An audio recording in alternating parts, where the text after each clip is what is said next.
مونږ لکه هغه ته تیار نه یو او بیا هم دعویدار یو چې یاره زه خو جنتي یم ولې لکه زه مسلمان په کور کې پیدا شوی ما خو کلمه ویلې او دې ماري مونځونه کوم بدقه زمونږ لکه دا یو ډېر لوی دوکه ده ګورئ قرآن ته تاسو وګورئ کذبوا بآیاتنا واستكبروا عنها اولئک اصحاب النار او قرآن ته زه لکه دا ماته یو فضول غوندې خبر ښکاري زما ولې چې د قرآن زمونږ په نظر کې څه اهمیت شته نه تاسو وګورئ قرآن خو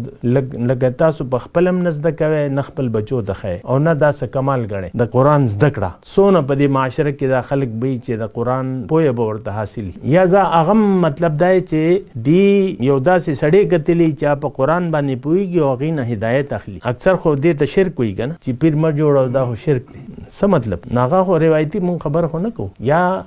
نر شه یا د نر چاکر شه دا ما اورېدلي یا نر شه یا د نر چاکر شه که تا د پخپله پته نه نو یو ته پوه سړي سره رابطه چې هغه تا ته د الله رسول هغه نه هدایت اخله خبره ختمه